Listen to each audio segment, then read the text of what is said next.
যাবইলো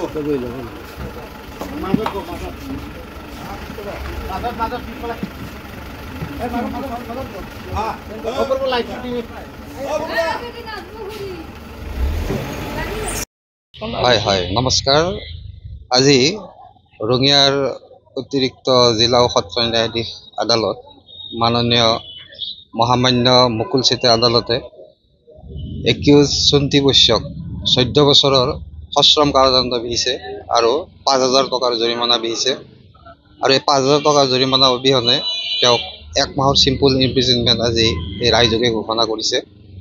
লগতে ভিকটিম যিগৰাকী আছিলে ভিকটিমক লগত 2 লাখ টকা এটা কম্পেনচেশ্যন আগবঢ়াইছে আৰু এই কম্পেনচেশ্যনটো তেওঁ আমাৰ district legal service authority Amingaon স্থিত এই অফিচৰ পৰা তেওঁ ল'বলৈ সক্ষম হ'ব।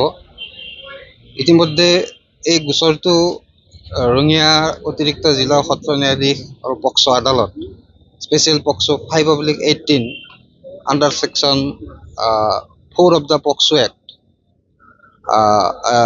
and Rongya PS case number 7618 এই গোচৰ যোগে ৰঙিয়াৰ অতিৰিক্ত জিলা ও সত্ৰ ন্যায়াধীশ আদালতত বিচাৰাধীন অৱস্থাত আছিলে আৰু আজি মাননীয় আদালতে সমূহ সাক্ষীবাদীৰ সাক্ষ্য গ্ৰহণ কৰি আজি চূড়ান্ত ৰায়দানৰ আজি ঘোষণাৰ তাৰিখ আছিলে আৰু আজি এই উক্ত তাৰিখতে এই চুন্তি বৈশ্যক 14 বছৰৰ সশ্ৰম কাৰাদণ্ড দিছে। 18 চনৰ অৰ্থাৎ 25/2/2018 চনৰ ঘটনা দিনৰ 2:30 বজাৰ ঘটনা আছিলে।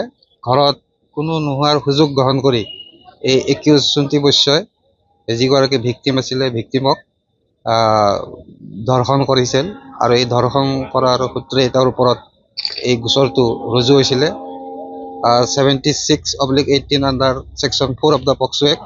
যদিও 4 of the POCSO Actত এই গোচৰটো ৰুজু হৈছিলে মহামান্য আদালতে আজি এই গোচৰটো ৰায়দান under section 6 of the POCSO Act এই ধাৰা যোগে তেওঁৰ ওপৰত আজি এই 14 বছৰৰ সশ্ৰম কাৰাদণ্ডটো আজি ৰায়যোগে ঘোষণা কৰিছে। এই গোচৰটো ৰেজিষ্টাৰ হৈছিলে 2018 চনতে ৰঙিয়া থানাত 76/18 এই গোচৰ যোগে ৰেজিষ্টাৰ হৈছিলে। মানুহজন আছিলে আমাৰ ৰঙিয়া থানাৰ অন্তৰ্গত খুন্দিয়া গাঁৱৰ আৰু ভিকটিম গৰাকীও এই খুন্দিয়া গাঁৱৰে আছিলে।